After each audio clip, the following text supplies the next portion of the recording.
Le marché de la crypto-monnaie connaît différentes niches et parmi ces niches, la DeFi, la finance décentralisée, est l'une des plus prometteuses. J'ai fait beaucoup de recherches sur le projet AAVE. Aave.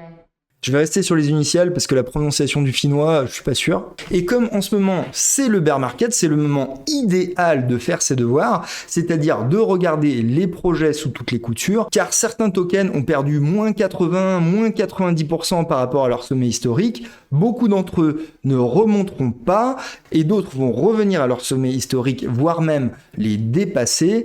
C'est les soldes. Donc on a du temps pour analyser les projets en profondeur, on n'est pas obligé de courir derrière le prix et en plus de ça, on a des opportunités exceptionnelles, donc c'est maintenant qu'il faut s'activer. Je me suis lancé dans le résumé de plusieurs dizaines d'heures de recherche en quelques minutes, j'ai complètement échoué. Au final, la vidéo était de type long métrage. J'ai demandé son avis à la DAO, c'est-à-dire le groupe Telegram CoinSue. Donc aujourd'hui, partie 1 sur le projet et bientôt partie 2 sur le token précisément. Mais avant de démarrer, je tiens à rappeler que je ne suis pas conseiller en investissement. Cette vidéo n'est donc en aucun cas un conseil en investissement, elle est là à but éducatif et de divertissement. Ceci dit, si vous appréciez ce contenu, si vous appréciez les informations que vous y avez trouvées, n'hésitez pas à me rétribuer avec un petit pouce bleu, ça fait toujours plaisir pour l'algorithme. Finalement, la DeFi, la finance décentralisée, c'est quoi ? C'est retranscrire, répondre aux besoins qu'on a dans la finance, mais à la sauce crypto. Il y a de nombreux besoins dans le monde de la finance et l'un de ces besoins, c'est de faire des prêts et des emprunts et c'est là-dessus que AAVE intervient. C'est son cheval de bataille. Le projet a été créé en 2017 sous le nom de ETHLand, ce qui signifie Ethereum prêt, puis c'est renommé en 2018 AAVE. AAVE, c'est vraiment les pionniers de la DeFi. À l'époque où les gens ne savaient pas vraiment à quoi servait un smart contract, ils étaient déjà là-dedans, et même il me semble que le mot DeFi lui-même n'existait pas. ETHLand était vraiment très différent, on pouvait faire des prêts et des emprunts via des smart contracts configurables, bref, ça n'avait rien à voir avec aujourd'hui, ils ont beaucoup évolué. Il y a une grande différence avec les prêts et les emprunts des banques traditionnelles. Quand vous allez dans une banque, le banquier va vérifier votre profil, vérifier vos feuilles de salaire, vérifier si vous êtes solvable en gros. Il va vous donner ce qu'on appelle dans l'industrie un credit score. Et en fonction de ça, il va vous autoriser une certaine somme et il va décider si vous avez le droit d'acheter une maison ou pas en gros. Le monde de la crypto, vous le savez, c'est un monde où les gens ne veulent pas avoir à se faire confiance. Et alors, comment on fait un prêt à quelqu'un sans lui faire confiance ? Eh bien, on fait un prêt qu'on appelle collatéralisé. Le collatéral, c'est une somme d'argent ou un bien ou quelque chose que vous allez mettre sur la table pour prouver que l'argent qu'on va vous prêter, vous n'allez pas le voler, parce que si vous le volez, eh bien, on ne va pas vous rendre votre collatéral. Et donc du coup, eh ben, en quelque sorte, il y aura une opération blanche. Donc la personne qui vous aura prêté n'aura pas pris de risque. C'est la raison pour laquelle vous pouvez prêter sans risque. Et quand on s'intéresse à un token, le plus important, je dirais, c'est de tout de suite passer aux travaux pratiques pour voir à quel point le produit est bien ou pas. Donc, il y a deux colonnes, une qui correspond à déposer effectivement votre collatéral et une autre colonne qui correspond à ce que vous avez le droit d'emprunter en fonction de votre collatéral. Alors bien sûr, les gens qui empruntent de l'argent vont payer un taux d'intérêt sur l'argent qu'ils ont emprunté. Et du coup, ça crée une demande. Et ce marché est régi uniquement par la loi de l'offre et la demande. C'est-à-dire que plus il y a de gens qui empruntent, et plus le taux d'intérêt va augmenter parce que on a de moins en moins de collatéral qui correspond en face. Donc d'une part, dans ce protocole, vous allez gagner de l'argent grâce à votre collatéral, à l'argent que vous mettez en gage. Et d'autre part, si vous empruntez, si vous décidez d'emprunter, vous allez devoir payer le taux d'intérêt. Et si vous n'empruntez pas, vous allez uniquement gagner de l'argent en tant qu'apporteur de liquidité, en quelque sorte. Et alors a priori, ça peut paraître débile, pourquoi j'irais emprunter de l'argent que j'ai déjà, à quoi ça sert, c'est vraiment naze. Eh bien pour ça, il faut avoir une gymnastique mentale de financier pour savoir à quoi ça sert. Donc je vais vous donner 2 exemples de la vie réelle de la finance pour vous montrer que cela a en fait un énorme potentiel. Donc on va faire une petite histoire, un petit scénario. Vous arrivez avec 200 000 $ en Ethereum et vous les déposez dans le protocole et pour avoir apporté de la liquidité, vous commencez à gagner un petit taux d'intérêt. Mais comme on l'a vu, c'est pas le point principal de ce protocole, c'est un peu la cerise sur le gâteau. Après avoir fait cela, vous débloquez du coup le droit d'emprunter de l'argent. Pour l'Ethereum, c'est 82,5% et pour d'autres coins, ça peut être un peu plus ou un peu moins, ça dépend de l'actif sous-jacent. On verra comment tout cela est décidé plus tard. Avec 82,5%, vous pouvez largement emprunter pour la moitié, par exemple pour 100 000 $. Et vous avez le nez creux de l'investisseur et vous pensez, mordicus, que OneInch est un très très mauvais projet et que la valeur de ce token va s'écrouler. Ce que vous pouvez faire, c'est très simple, c'est emprunter ce OneInch et ensuite pour 100 000 $ et ensuite aller le vendre pour du stablecoin et vous avez 100 000 $ de stablecoin dans votre wallet et une dette de 100 000 $ de OneInch. Maintenant, si effectivement vous avez raison et que la valeur du OneInch s'écroule de 50%, vous pouvez racheter les mêmes OneInch non plus avec vos 100 000 $ mais avec seulement 50 000 $. Vous rendez vos OneInch au protocole et vous avez remboursé votre dette. Vous pouvez récupérer vos Ethereum, sauf que vous avez 50 000 $ de plus en stablecoin dans votre wallet, vous avez fait un joli profit. Et l'avantage de cela, c'est que vous n'avez pas été obligé de vendre vos Ethereum pour faire cette opération et que ça vous a coûté presque zéro. Donc finalement, vous voyez que dans le monde de la finance, le prêt, c'est un peu la brique de Lego de base qui permet de faire des paris à la baisse sur certains actifs. Mais ça permet également de faire des paris à la hausse. Vous arrivez toujours avec vos 200 000 $ d'Ethereum et vous les utilisez encore une fois en tant que collatéral. Mais ce coup-ci, vous allez emprunter du stablecoin, vous allez emprunter 100 000 $ de stablecoin. Et vous pensez que ça y est, c'est le début du bull run et que le Bitcoin va faire une performance extraordinaire. Avec vos 100 000 $ de stablecoin, vous achetez du Bitcoin. Pourquoi pas ? Et là, coup de chance ou coup de génie, c'est effectivement le début du bull run et le Bitcoin double en valeur et donc du coup vous n'avez plus 100 000 $ de Bitcoin dans votre wallet mais effectivement 200 000 $ de Bitcoin dans votre wallet. Vous en revendez la moitié pour rembourser vos prêts de 100 000 $ et vous vous retrouvez effectivement toujours avec vos Ethereum dont le prix aura certainement bougé entre temps, mais vous avez aussi 100 000 $ de Bitcoin dans votre wallet en plus. Vous vous êtes exposé à la hausse sur un actif. Faire un prêt, ça correspond dans le monde de la finance à plein de choses comme par exemple prendre du levier. C'est vraiment une brique de base fondamentale de la finance et c'est pour ça que AAVE est un projet si important. Alors évidemment, ce n'est pas un tuto finance. Je ne vais pas vous dévoiler toutes les stratégies financières qu'il est possible de mettre en place afin de gagner de l'argent avec un tel mécanisme. Il y a tout un tas de trucs, on peut investir dans des business sans vendre son actif. Et à partir de là, on peut imaginer des dizaines de scénarios différents. Bref, AAVE est une brique de Lego de base assez fantastique.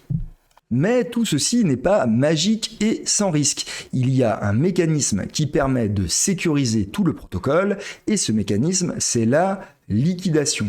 Comme on l'a vu à travers nos petits exemples, Le principe de base, c'est d'arriver avec un gage qui est supérieur à ce que l'on a emprunté. Un gage, on appelle ça un collatéral. Donc, la valeur de votre collatéral peut évoluer par rapport à la valeur de ce que vous avez emprunté. Et si d'aventure, du fait des conditions de marché, ce que vous avez mis en collatéral diminue en valeur ou ce que vous avez emprunté augmente en valeur et que malheureusement les courbes se croisent, eh bien votre gage n'est plus suffisant pour couvrir votre position. Et dans ce cas-là, afin de sécuriser les gens qui prêtent, eh bien, le protocole va vendre votre gage. Et donc, du coup, vous n'aurez plus de dette, mais vous aurez aussi perdu ce que vous avez apporté en gage, et probablement, c'est pas ce que vous voulez. Par exemple, dans le cas de Ethereum, ce que vous avez emprunté ne peut pas correspondre à plus de 85% de ce que vous avez mis en gage. Si vous avez apporté 100 000 $ d'Ethereum, ce que vous avez emprunté ne peut jamais, en aucun cas, représenter plus de 85 000 $, peu importe l'évolution du marché. C'est vraiment à vous de faire gaffe. Et comme ces phénomènes de liquidation peuvent déstabiliser le protocole, il y a une pénalité pour les gens qui se font liquider de 5%. Donc non seulement on va vendre vos actifs, mais aussi le protocole va prendre 5% de frais afin de vous décourager de vous retrouver dans cette situation. Et c'est ce mécanisme de sécurité qui effectivement correspond au risque pour les emprunteurs, mais correspond à la sécurité pour les prêteurs, et c'est la raison pour laquelle aussi ce protocole est si stable et si sécurisé pour le moment. Après avoir écouté plusieurs heures d'interview de Stani Kulachov, donc le fondateur de ce projet, je peux vous dire qu'il a deux obsessions. D'une part, la sécurité et d'autre part, l'innovation. Question sécurité, on peut dire qu'il a plutôt réussi son coup. Des dizaines de projets crypto se sont fait hacker ou ont eu des problèmes de fonctionnement technique ou même de conception, et ce n'est pas le cas de Aave. Personne n'a perdu de l'argent à cause d'un dysfonctionnement de ce protocole, et ça, on peut dire que c'est quasiment un exploit dans une niche aussi dynamique et aussi innovante. Finalement, on peut dire que le protocole est très bien codé et très bien pensé. Niveau hacking, ma manière de voir les choses est très pragmatique. Il y a des gens qui se fient aux certifications, qui sont rassurés par les certifications. Ce n'est pas mon cas. Les certifications, c'est quelques experts qui vont se creuser la tête afin de trouver une faille de sécurité. Pour moi, Aave a quelque chose de bien meilleur que ça. Il a une horde, il a des dizaines, des centaines, peut-être même des milliers de hackers très talentueux à travers le monde qui ont essayé de l'attaquer. Et pourquoi je peux être sûr de ça? Eh bien parce que Aave a sécurisé littéralement des milliards et pendant une période de temps suffisamment longue pour que les hackers aient pu vraiment retourner le code dans tous les sens sans trouver un moyen d'en profiter. De ce point de vue-là, Aave est donc un protocole ultra sécurisé au niveau sécurité informatique, et ce baptême du feu est une sorte de médaille bien supérieure à n'importe quelle certification, donc très bon point pour le protocole. L'autre sécurité, la sécurité de conception, on va dire que pour Aave, on ne l'avait pas l'année dernière et que maintenant, on commence à avoir une très bonne idée de ce baptême du feu là. Il y a eu une sorte de double top sur le marché avec un premier sommet en mai 2021 et un deuxième sommet en novembre 2021. Et ces deux baisses assez violentes, finalement, c'est le baptême du feu pour la conception, on va dire, financière du protocole, et Aave n'a pas eu de problème. L'énorme stress test de la DeFi, c'est le scandale Luna, et le scandale Luna n'a pas vraiment affecté Aave au niveau de sa sécurité de conception. Donc que ce soit au niveau de la conception ou que ce soit au niveau de la sécurité informatique, on peut dire que AAVE a passé le baptême du feu et je mettrais une note quasiment maximum à ce protocole de ce point de vue-là. Et du point de vue de l'innovation, on peut dire qu'ils ne sont pas à la traîne, au contraire, ils se battent vraiment sur tous les fronts, c'est impressionnant. Stani est persuadé que l'innovation est au cœur de la création de valeur, et quelque part, on peut dire que son expérience avec AAVE lui donne raison, puisqu'il a toujours innové, et que c'est ce qu'il a amené ici aujourd'hui, et j'aurais tendance à lui donner raison. Le protocole s'est donc en permanence amélioré. Ils ont tenté quelques fonctionnalités qui n'ont pas marché et d'autres qui n'ont pas encore été totalement implémentées, mais ils ne sont pas en reste. Parmi les différentes innovations extraordinaires, il y a par exemple le flash loan, qui est un prêt sans collatéral, mais qu'on ne peut faire que pendant le temps d'une seule transaction, c'est-à-dire qu'on doit emprunter et rembourser dans la même transaction. Ça permet de donner accès à énormément de liquidités pour faire des opérations d'arbitrage. Je ne vais pas rentrer dans les détails car ça nous emmènerait trop loin au niveau de cette vidéo, mais techniquement c'est extrêmement cool et financièrement ça permet de donner une grande cohérence au marché de la DeFi. Donc énorme point positif à ce niveau-là. C'est d'ailleurs une technologie qu'ils ont améliorée avec le temps. Ils ont aussi introduit des fonctionnalités de swap de collatéral. Qu'est-ce que ça veut dire? Eh bien, si votre collatéral est en Ethereum et que vous voyez que le Ethereum désespérément plonge vers le bas et que vous allez vous faire liquider, eh bien, vous pouvez swapper vos Ethereum en BUSD. Et pareil, si vous avez des BUSD et que vous voyez que c'est le bull run et que vous avez envie de vous exposer à Ethereum, mais que vous n'avez pas envie de retirer votre collatéral, eh bien là aussi, vous pouvez swapper vers de l'Ethereum. Il me semble aussi, même si je n'en suis pas sûr, qu'on peut swapper sa dette, donc la colonne borrow également, et donc du coup, ça donne tout un tas d'opportunités, évidemment. Ils ont introduit également une nouvelle fonctionnalité qu'ils ont appelée Portal. Donc c'est très simple, ça permet de faire copier-coller de votre capital d'une blockchain à l'autre. Et en termes de blockchain, là non plus, ils ne sont pas en reste. Ils ont plein de blockchains qui sont toutes EVM compatibles, c'est-à-dire qui sont toutes compatibles avec les smart contracts Ethereum. Ils ont bien sûr Ethereum, mais ils en ont 6 autres: Arbitrum, Avalanche, Phantom, Harmony, Optimism et Polygon. Avec l'implémentation d'Arbitrum et d'Optimism, on voit qu'ils sont à la pointe de la nouveauté à ce niveau-là. Bien que la fonctionnalité Portal ait été introduite dans la V3 de AAVE, pour l'instant, on ne retrouve ce bouton nulle part sur le site. Pourquoi? Parce que ce bouton doit être connecté à un bridge et pour l'instant, la DAO de AAVE n'a validé aucun bridge et c'est la raison pour laquelle on ne peut pas faire cette opération pour le moment. Notons tout de même la sagesse de la DAO puisque les bridges se font hacker les uns après les autres et s'ils avaient certainement introduit cette fonctionnalité, peut-être, certainement même, ils auraient eu des problèmes de hacking. Ils sont effectivement passés entre les gouttes à ce niveau-là.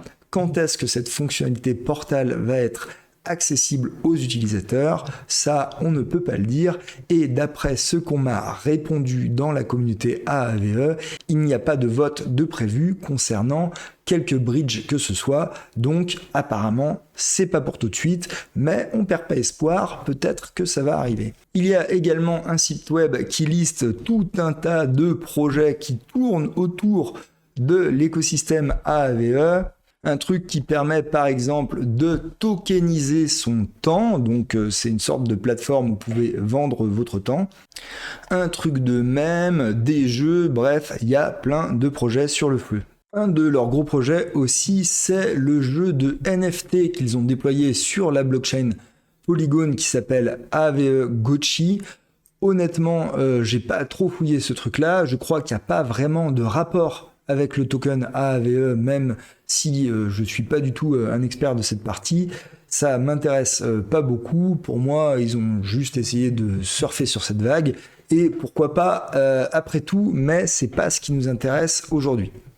Mais les deux plus gros projets qui arrivent, c'est Lens et Go. Le prochain truc à la mode d'après Stani, ça ne sera pas ni les NFT, ni la défi, ni un truc qu'on connaît, mais ce sera les réseaux sociaux. Et du coup, Lens est une sorte de protocole couche fondamentale sur lequel différents réseaux sociaux pourraient se développer. C'est une sorte de base de données commune à tous les réseaux sociaux dans lesquels les réseaux sociaux pourraient aller taper.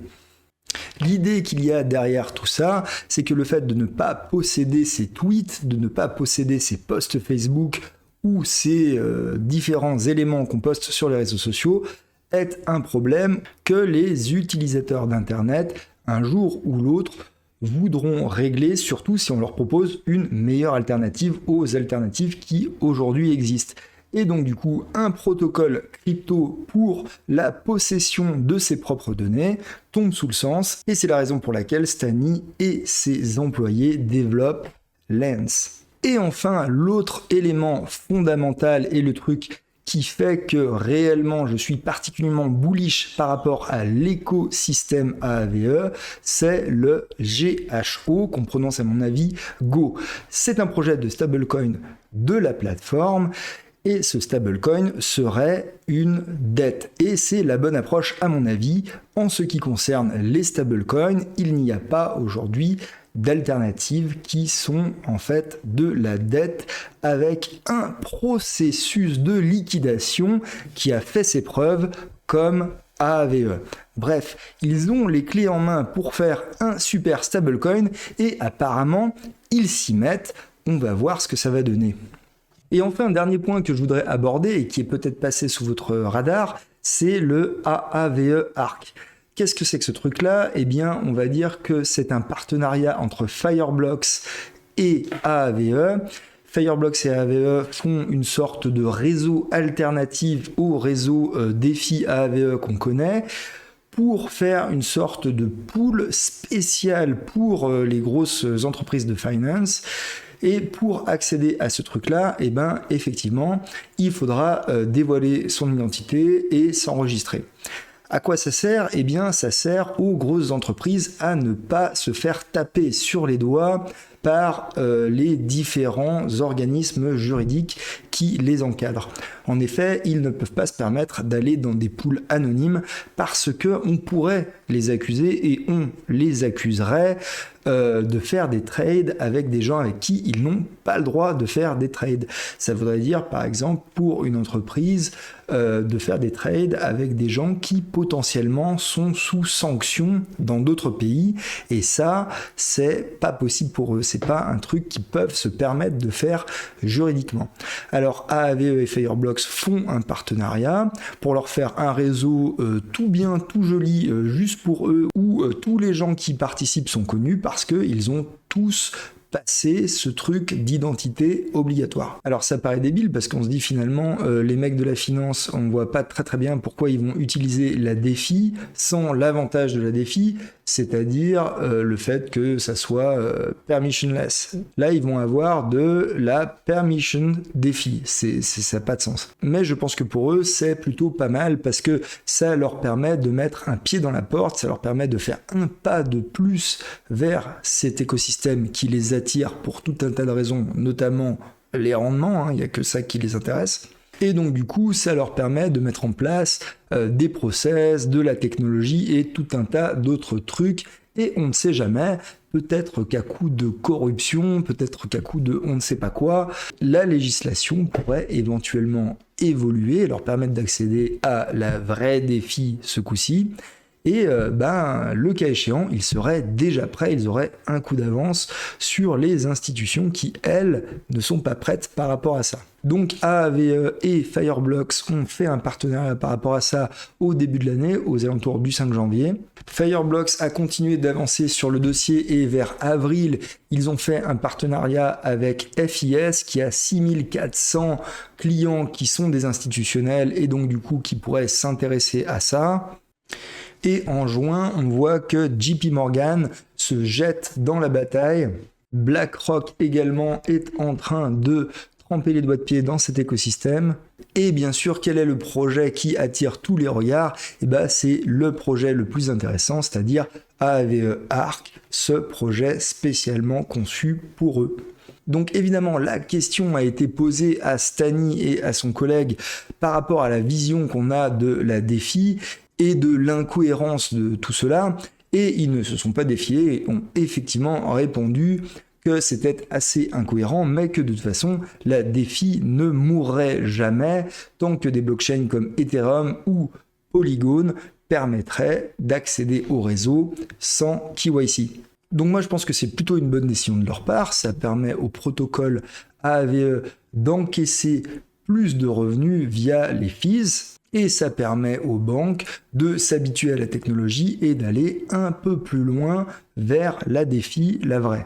Que cet écosystème spécial pour les banquiers existe, finalement, c'est des banquiers qui jouent entre eux. Nous, ça nous intéresse assez peu. Les deux écosystèmes sont séparés et de toute façon, ça fait avancer la technologie, ça fait avancer les choses. Donc, je n'y vois que du positif et je dirais même que c'est plutôt quelque chose d'encourageant pour AAVE. La réussite d'un projet ne se traduit pas forcément dans le prix d'un token. Je trouve qu'un très bon exemple, c'est Link. Link casse la baraque en termes d'oracle. Tout le monde utilise Link, il faut regarder les partenariats de Link et à quel point il a bouffé toutes les parts de marché et il est presque hégémonique dans le domaine des oracles, même s'il a des compétiteurs. On aurait dû voir son token exploser en termes de prix. C'est un projet d'infrastructure crucial. Et pourtant, son token n'a pas été extraordinaire en termes de performance au niveau du bull run. Donc, c'est pour ça qu'il y a 2 vidéos. Je vous encourage à vous abonner à la chaîne si vous avez envie de voir la prochaine. Là, dans cette vidéo, on va uniquement s'intéresser au projet, à quel point le projet a du potentiel et la réussite du projet. Mais on ne va pas lier ça directement au token. Et donc, pour le fin mot de l'histoire sur le token, rendez-vous dans la prochaine vidéo. On a ce rapport de Grayscale que je trouve très très intéressant et qui remet en perspective la taille. Déjà, la crypto est un actif très très petit à l'échelle du monde de la finance et même à l'échelle du monde en général. La crypto, c'est un total de 220 millions d'utilisateurs, c'est-à-dire que c'est une crotte de mouche. Et la DeFi, c'est 3,5 millions d'utilisateurs, c'est-à-dire une crotte de mouche par rapport à la crypto.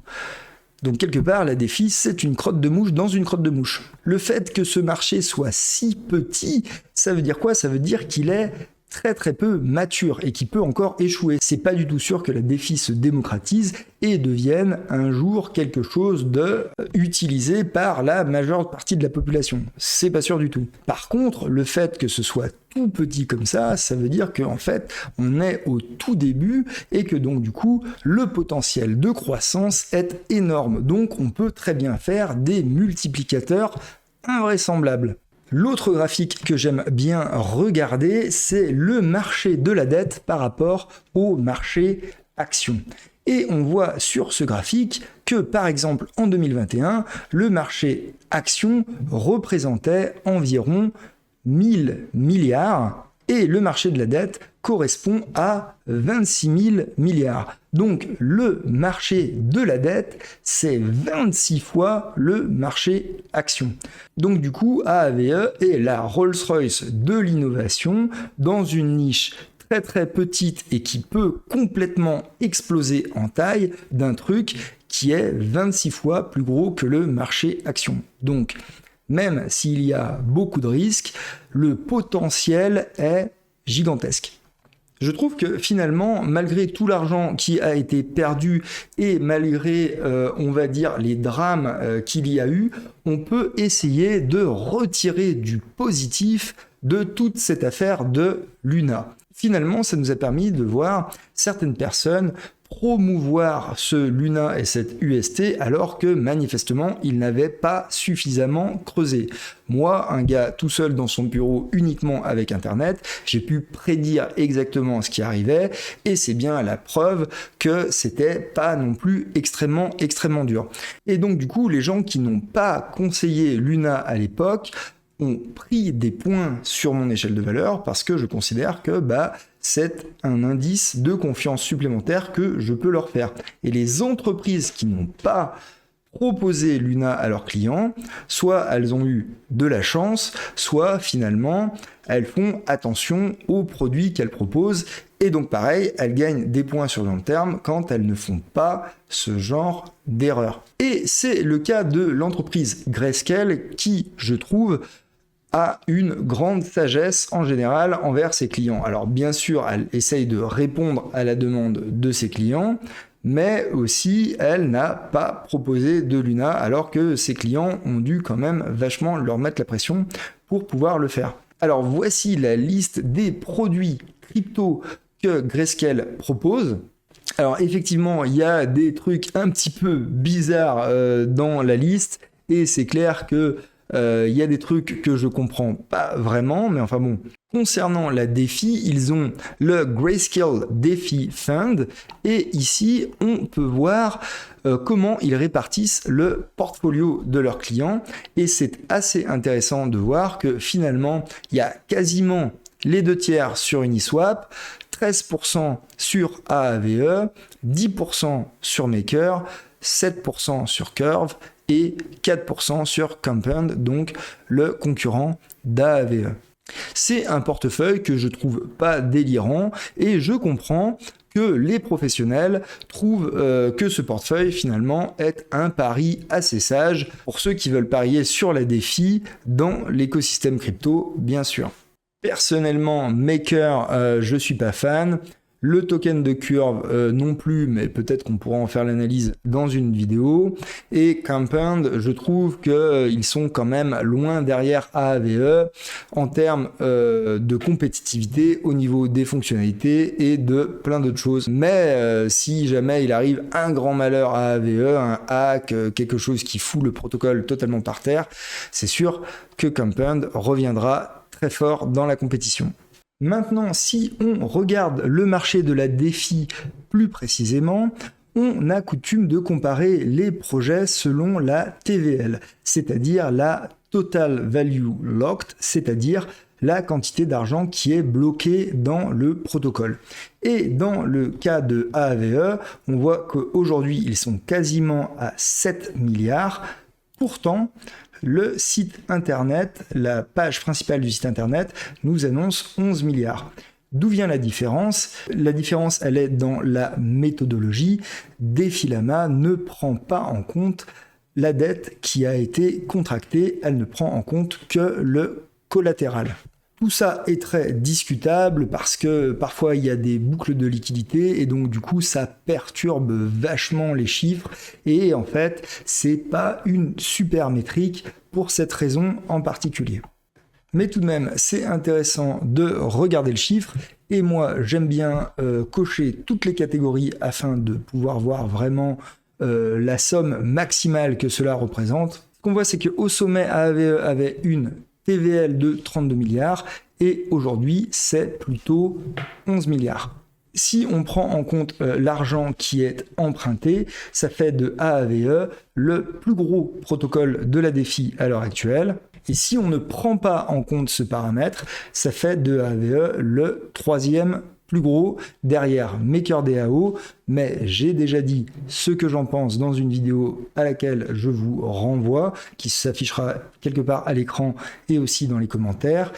Et Lido étant le deuxième, pareil, j'ai fait une vidéo sur Lido, elle s'affichera quelque part à l'écran et aussi en commentaire si vous voulez savoir ce que je pense de ces deux protocoles.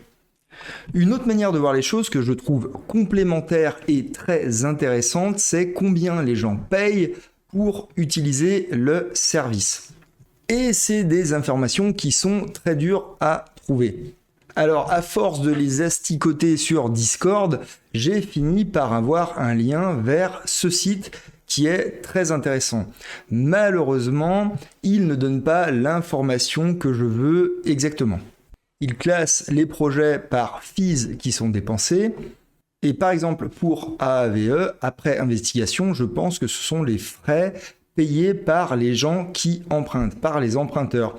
On aurait aimé qu'ils soustraient, par exemple, l'argent qu'ils donnent aux gens qui apportent de la liquidité, ou bien encore, on aurait aimé avoir une catégorie à part pour savoir les frais qui sont payés en Ethereum afin d'interagir avec le smart contract.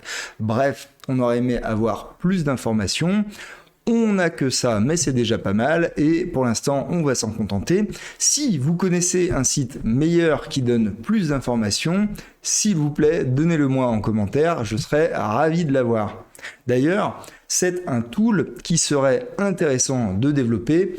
J'ai pas le temps de le faire, mais si quelqu'un a du temps, de l'énergie à donner à la communauté, eh ben je serais ravi d'avoir le résultat de son travail. En attendant, je vous donne le résultat du mien. Donc on voit que en termes de fees, finalement Uniswap c'est le boss du game, mais c'est dans un autre domaine, c'est dans le domaine de l'échange de tokens, et AAVE est le boss du game, quant à lui dans le domaine du prêt.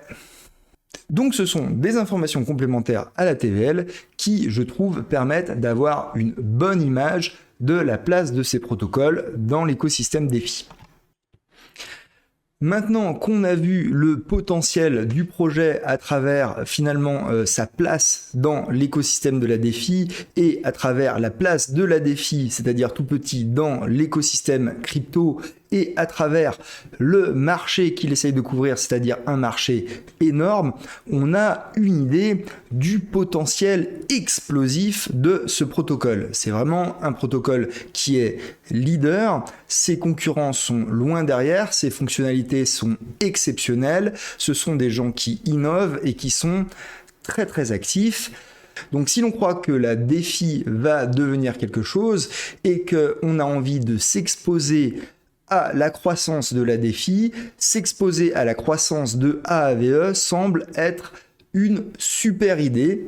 Et donc du coup, on a envie de savoir à quel point le token est surévalué ou sous-évalué en ce moment. Alors ce que j'ai essayé de faire, c'est de regarder qui, dans la finance traditionnelle, a un business similaire, afin de faire des petits calculs de coin de table et de voir si les chiffres de AAVE, entre son token, l'argent qu'il gère, etc., est cohérent ou délirant.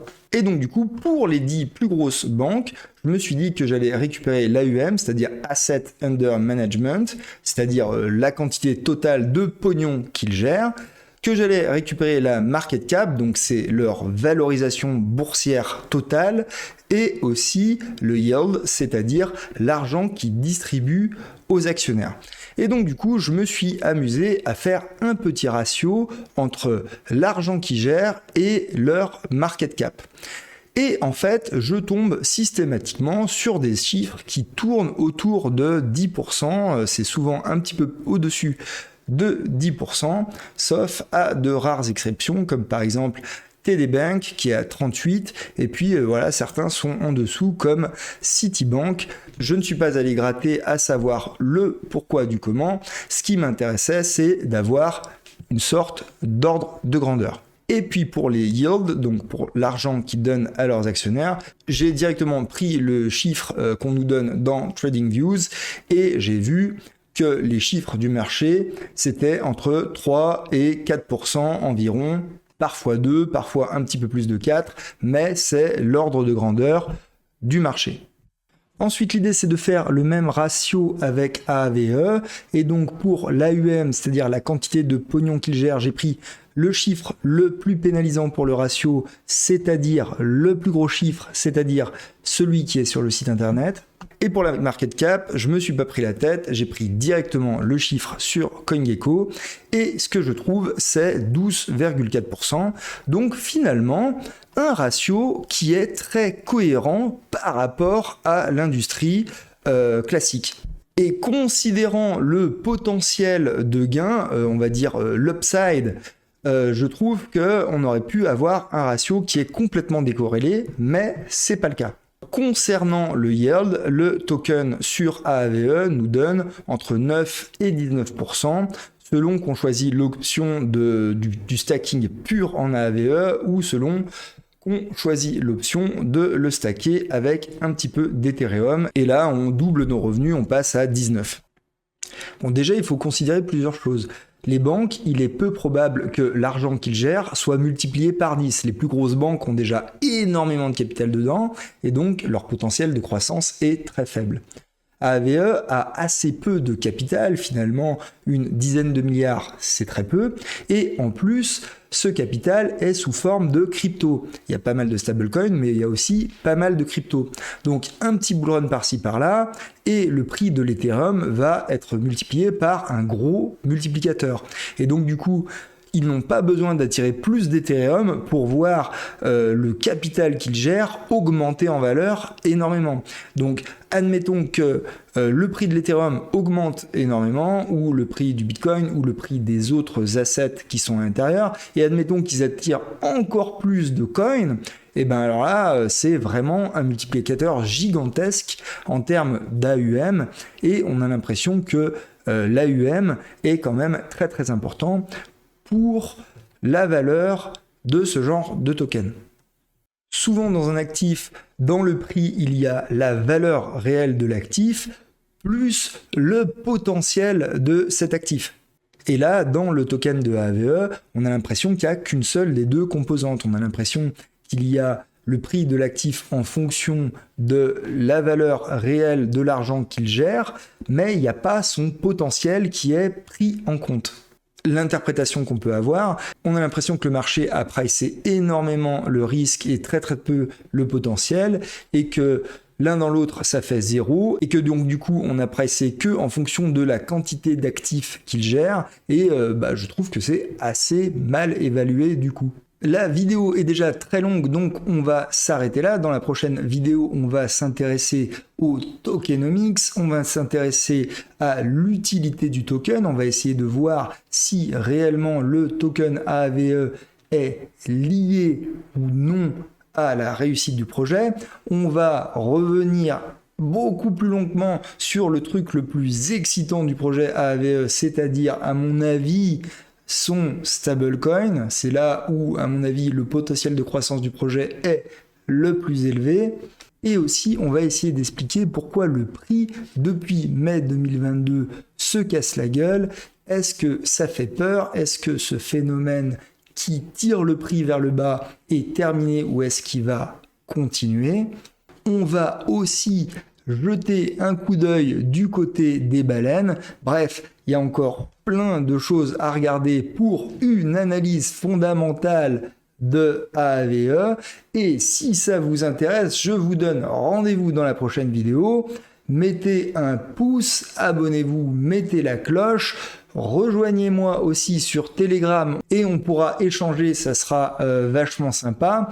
Je m'exprime aussi très fréquemment sur Twitter, donc là aussi, si vous utilisez Twitter, n'hésitez pas à me rejoindre. J'espère que cet épisode vous a plu, je vous souhaite le meilleur et je vous dis à bientôt dans l'univers crypto.